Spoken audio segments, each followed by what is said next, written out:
We as Americans, we support freedom and democracy and the rights of all peoples. But as Gaza taught us in 2006, free elections by themselves do not make up a democracy. There are times when people are offered a chance to elect party leaders that offer them only one election to affirm a dictatorship.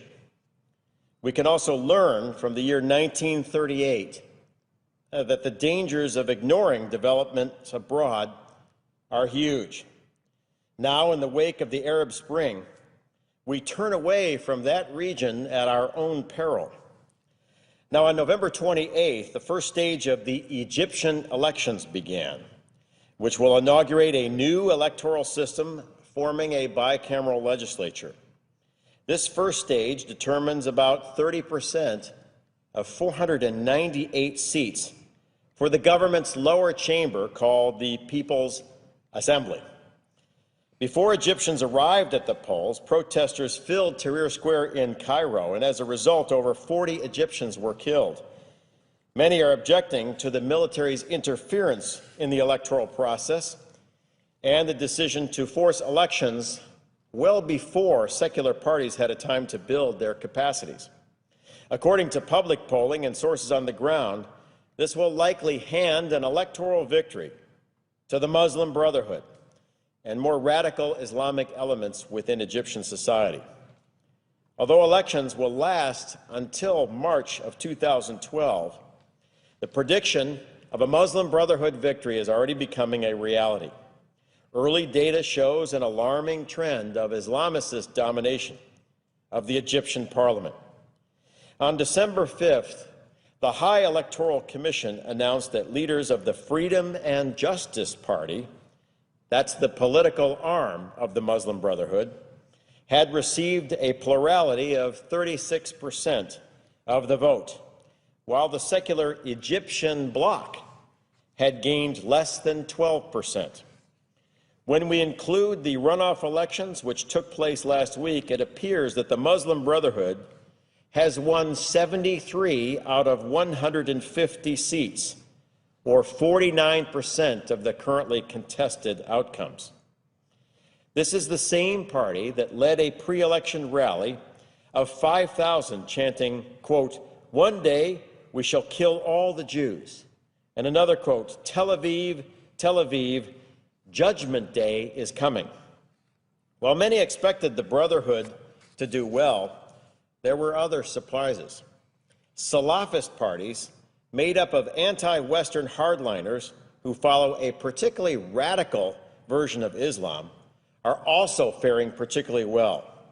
Surpassing predictions, they received 24% of the vote in the first round. Importantly, these elections also included so-called liberal districts of Cairo and the Mediterranean port city of Alexandria. The weakness of liberal parties, namely their inability to reach out to voters effectively with a serious agenda, is now fully exposed.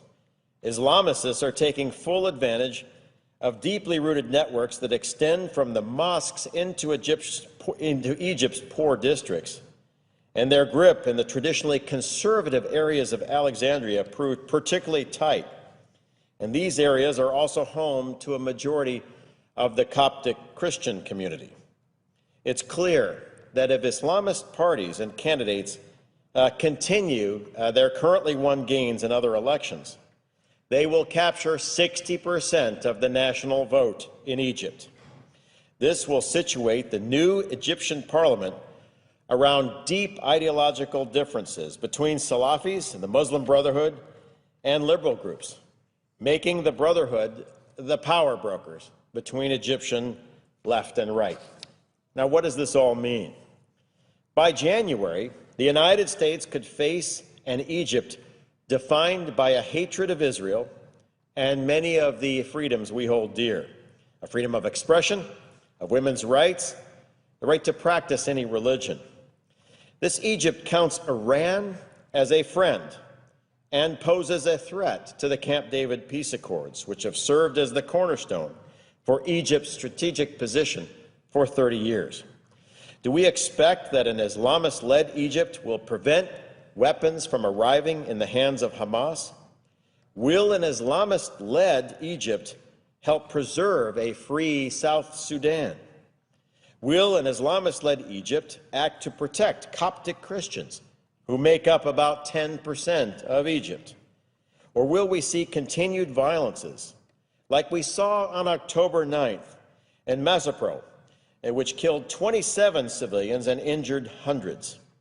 Will an Islamist-led Egypt do what we expect with more than $1 billion of U.S. foreign assistance? Will they continue to share intelligence and to work against terrorism? These are all questions that may become critical issues for the national security of the United States very shortly. All of this instability prevents foreign investment and tourism that would help the Egyptian economy. The IMF has forecasted a little over 1% growth for the Egyptian economy next year. They said inflation will top at 11%, while almost 12% of Egyptians will be out of work. Recently, the Egyptian pound traded at its lowest level against the dollar in 7 years. This time last year, the region was on the threshold of exciting change, but today Egypt sits instead on the threshold of a very dangerous path. The United States, and especially our State Department in particular, should do what it can to keep Egypt attached to peace and good relations with the West. The United States is now on the verge of a historic defeat and reversal of American interests in Egypt. Currently, if there is an Obama administration plan for handling a new Islamist Egypt that rejects peace with Israel and allies with Iran, I don't know it. And I don't know if anyone does. We must keep our finger on the pulse of this process. Liberal voices in Egypt must work to preserve the democratic goals of the January Revolution. Recently, I had the privilege of meeting some of Egypt's best and brightest young liberal leaders. They'd like to build a free Egypt that respects women's rights and religious minorities and the rule of law. I was encouraged in meeting with them, but only hope that the coming election is not like a 1930s election in Germany, where people in Egypt are given one choice: to affirm a dictatorship, and then that is the end. If a radical Islamic government rises in Egypt, one that disavows the Camp David peace accords and no longer acts as a stable strategic partner in the Middle East, then we will look back on the recent election in Egypt and its successors in December and January as the turning point for a historic reversal of the United States. My hope is that the State Department watches this very carefully. My hope is that we have a plan to make sure this critical country stays within the U.S. orbit.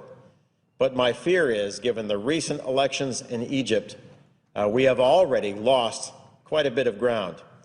And if current trends continue, then by the middle of next year, we will have a Muslim Brotherhood government in command of the Suez Canal, in charge of Cairo, the second center of learning in the Arab world, along the border of our Israeli allies, friendly to Hamas, friendly to Iran, and hostile to Europe and the United States. And my hope is, over the holidays, we work very hard and diligently with our allies, and especially liberal forces in Egypt, to make sure that that reversal doesn't happen. And with that, Mr. President, I yield back.